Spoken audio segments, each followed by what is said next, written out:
بچی کے پیدا ہونے کے بعد ظالم باپ 4 سال تک بچی کو اپنے گھر میں پالتا تھا، 4 سال تک پوستا تھا، بڑا کرتا تھا، اور 4 سال کی ہو جانے کے بعد بیوی سے کہتا تھا کہ بچی اب 4 سال کی ہو گئی ہے، اب اس کو ہم دفن کریں گے۔ ماں کو حکم دیتا تھا بیوی کو نہلاؤ دھلاؤ، ماں روتے ہوئے اپنی بچی کو نہلاتی تھی، کپڑے پہناتی تھی۔ ظالم و شقی القلب باپ بیٹی کی انگلی پکڑ کے کہتا چلو میلے میں۔ نئے کپڑے پہنائے جاتے تھے اور جنگل کی طرف باپ لے کے چلتا تھا جہاں پہلے سے گڑھا کھودا وہ تیار ہوتا تھا، اور اس گڈھے کے پاس لے جا کر کہتا تھا کہ بیٹی ذرا اس گڈھے میں جھانک کر دیکھو، تمہاری ماں تمہیں نظر آئیں گی۔ بچی جنگل میں اپنی ماں کا چہرہ دیکھنے کے لیے اس گڈھے میں جھانکتی، پیچھے سے شقی القلب کسائی باپ بچی کو دھکا دے دیتا اور وہ قبر کے اندر گڈھے میں گر جاتی۔ پھر یہ مٹی ڈالتا، جہاں تک ہو سکتا وہ ننھے منھے ہاتھوں سے مٹی ہٹاتی، لیکن شقی القلب باپ کا دل نہیں پسیجتا۔ وہ چیختی چلاتی لیکن اس کا دل موم نہیں ہوتا، پورا کا پورا مٹی سے پاٹ دیتا اور اس وقت تک قبر کے پاس گڈھے کے پاس کھڑا رہتا جب تک اس بچی کی آخری سانس نہیں نکل جاتی اور وہ رو رو کر مر نہیں جاتی، تب تک وہ نہیں آتا۔ اور مر جانے کے بعد پھر اپنی قوم میں آتا، شراب کی بوتل اٹھا کر ہنستے ہوئے فخر کے ساتھ کہتا کہ آج میں نے اپنی بیٹی کو دفن کر دیا۔ اس سے زیادہ شقی القلبی کیا ہوگی؟ اس سے زیادہ اندھکار کیا ہوگا؟ اس سے زیادہ اندھیرا کیا ہوگا؟ آج بھی بچے مارے جاتے ہیں ماں کے پیٹ میں۔ الٹرا ساؤنڈ پہ چیک کرایا گیا، بتایا لڑکی ہے۔ صاحب 3 لڑکیاں پہلے سے، چوتھی بھی لڑکی؟ نہیں صاحب، ایبارشن کرا دو۔ لکھا ہے ہاسپٹل میں یہاں بھروڑ کی لنگ کی جانچ نہیں کی جاتی ہے، یہ اپرادھ ہے، لکھا ہوتا ہے ہاسپٹلز میں، لیکن پسے پردہ سارے کام ہو رہے ہیں۔ کیا کالج میں پڑھنے والے لڑکے اور لڑکیوں کے ساتھ ہونے والی غلطیوں پر جب کالج کی لڑکیوں کا حمل ٹھہر جاتا ہے تو کیا ان کا ایبارشن نہیں ہو رہا ہے؟ کیا وہ بچے نہیں گرائے جا رہے ہیں؟ کیا حمل ساقط نہیں ہو رہے ہیں؟ سب کچھ ہو رہا ہے پسے پردہ، سب کچھ ہو رہا ہے پسے پردہ، پیٹھ کے پیچھے، سامنے نہ صحیح لیکن سارے ہاسپٹل میں ہو رہا ہے۔ بچے گرائے جا رہے ہیں، ناجائز بچے تو چھوڑو، جائز بچے بھی گرائے جا رہے ہیں۔ 3 لڑکیاں ہیں، چوتھی بھی پیٹ میں بچی ہے، نہیں صاحب ڈاکٹر صاحب گرا دو۔ یاد رکھنا، جتنے لوگ بیٹھے ہو سن لو، اگر کسی نے یہ جرم کیا ہے اور اپنی بیوی سے کروایا ہے یا اپنے بچے کا حمل ساقط کروایا ہے، ابھی جاؤ توبہ کرو، گڑگڑاؤ رب کے سامنے، اس کو رحم آ جائے تو اللہ تعالیٰ معاف بھی کر سکتا ہے، غفور رحیم ہے وہ، ورنہ جرم بہت بڑا ہے۔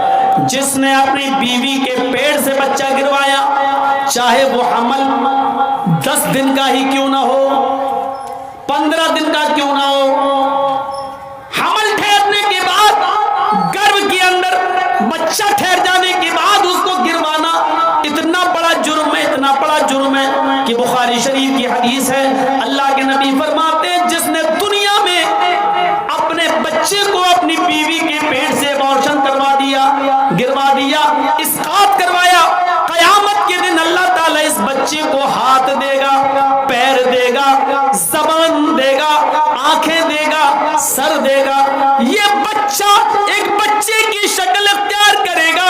بخاری کی روایت ہے، جاء یوم القیامہ ومعلق بین ثدیہا، قیامت کے دن وہ بچہ اس حال میں آئے گا کہ وہ اپنے ماں کی دونوں پستان سے لٹکا ہوا ہوگا، اپنے ماں کے دونوں سینوں سے لٹکا ہوا ہوگا، اپنے ماں کا دودھ چوس رہا ہوگا، اپنے ماں کے پستان سے لٹکا ہوگا۔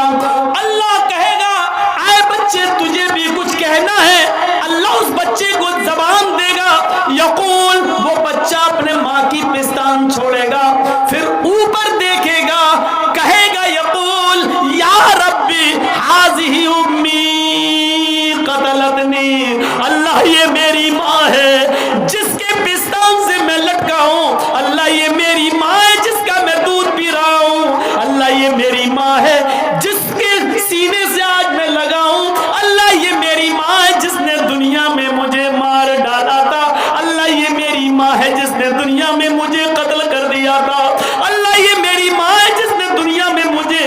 نہیں دیا, مجھے دنیا میں آنے نہیں دیا. اللہ یہ میری ماں ہے جس نے دنیا میں مجھے بھلا دیا تھا, میرا قتل کر دیا تھا, میرا مرڈر کر دیا تھا. اللہ یہ دنیا میں میری نہ ہوئی, آج آخرت میں تو اس کا مت بن, آج آخرت میں تو اس کا مت ہو. اے اللہ تو میری ماں کو جہنم میں ڈال دے, اللہ میری ماں کو جہنم میں پھینک دے. میری ماں سے مجھے کوئی ہمدردی نہیں ہے, یہ دنیا میں میری نہ ہوئی, آج تو اس کا نہ ہو.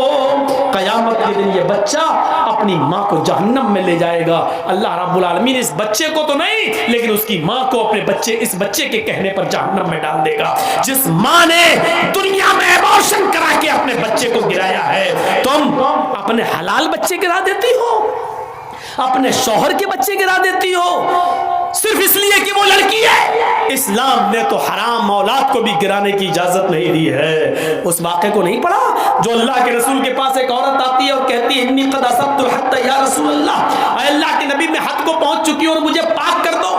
اللہ کے نبی نے کہا ٹھیک ہے اس کو لے جاؤ سنسار کر دو. کہنے لگی میرے پیٹ میں بچہ ہے. آپ نے کہا پھر تجھے ابھی سنسار نہیں کیا جائے گا, جاؤ جب بچہ پیدا ہو جائے تب آنا. بچے کو لے کر آئی گا, اب تو پیدا ہو چکا ہے. آپ نے کہا اس بچے کے ہونٹوں میں تیرا دودھ لگا ہوا ہے, مطلب اس بچے کو تیرے دودھ کی ضرورت ہے, جب تک وہ تیرا دودھ پیے گا تجھے قتل نہیں کیا جائے گا, جب وہ تیرا دودھ چھوڑ دے اور روٹی کھانے لگے تب تجھے قتل کیا جائے گا. اسلام تو حرام اولاد گرانے کی اجازت نہیں دیتا, تم تو اپنے حلال اولاد گرا دیتی ہو. قیامت کے دن یہ عورتیں بہت سخت عذاب میں مبتلا ہوں گی جنہوں نے دنیا میں اپنے بچوں کو گروایا ہے. حمل ٹھہرنے کے بعد چاہے وہ ایک دن کا ہی کیوں نہ ہو, حمل ٹھہر گیا, رپورٹ میں آ گیا کہ حمل ٹھہر گیا, اب آپ بچے کو نہیں گرا سکتے ہیں, ایبورشن نہیں کرا سکتے ہیں. وہ الگ بات ہے کہ کوئی مصیبت ہو جائے اور ماں یا بچے میں سے کسی ایک کو بچانا پڑے, تو ایسی صورت میں تو پھر ماں کی جان بچائی جائے گی. وہ مجبوری کی ایک الگ کنڈیشن ہے, لیکن بغیر کسی مجبوری کے صرف اس لیے کہ 3-4 بیٹیاں پہلے سے, یہ چوتھی بھی میری بیٹی, ہم جہیز کہاں سے لائیں گے, نہیں گرا دو, اب نہیں چاہیے مجھے, صرف اس لیے گرا دیتی ہو تو عذاب کی مستحق ہوگی, عذاب کی مستحق. تو میرے بھائیوں ہمیں بچنا چاہیے. یہ اندھیرا تھا عرب کے اندر کہ لڑکیوں کو زندہ دفن کر دیا جاتا تھا. شادی جانتے ہو کیسے ہوتی تھی؟ شادیوں کا رواج بہت برا تھا. ایک لڑکا کسی لڑکی سے شادی کر کے لاتا تھا, پڑھیے بخاری کتاب النکاح, زمانے جاہلیت کی نکاح پر نظر ڈالیے. ایک لڑکا کسی لڑکی کو نکاح کر کے لاتا تھا لیکن اس کے ساتھ رات سوتا نہیں تھا, جس کو ہماری زبان میں بولا جاتا ہے شب زفاف نہیں مناتا تھا, اور جس کو ہماری عام بھاشا میں بولا جاتا ہے سہاگ رات, وہ لڑکا اپنی بیوی کے ساتھ نہیں مناتا تھا. شادی کر کے لایا, ودا کر کے لایا, رخصتی کر کے لایا, گھر میں لایا, لیکن نہیں ملتا تھا, بلکہ وہ لڑکا, وہ پتی, وہ دولہا اپنی بیوی کو اپنے دوست کے حوالے کر دیتا تھا اور کہتا تھا کہ لو جاؤ تم اس کے ساتھ اور اس کی شرمگاہ حاصل کرو, یعنی اس کے ساتھ زنا کرو. اور جب اس کے دوست سے یہ بیوی حاملہ ہو جاتی تھی, یہ لڑکی حاملہ ہو جاتی تھی, تب پتہ چلتا تھا حاملہ ہو گئی, تب یہ اصلی پتی جاتا تھا اور اپنے دوست سے اپنی بیوی کو لے کر آتا تھا. اور ایسا اس لیے کیا جاتا تھا تاکہ بچہ نیک پیدا ہو. بتائیے, ان کے ہاں نیک بچہ پیدا ہونے کا یہ تصور تھا کہ جب تک شوہر شادی کے بعد اپنی بیوی کو کسی دوست کے بستر پہ نہ بھیج دے اور اس سے حمل نہ ٹھہر جائے, تب تک اس بیوی کو اپنی بیوی کی طرح نہیں اپنایا جا سکتا ہے, اس سے ملا نہیں جا سکتا ہے. اور یہ اس سماج میں اس لیے ایسا کیا جاتا ہو کہ اس سے بچہ شریف پیدا ہو, تو وہاں کی شرافت آپ سمجھ سکتے.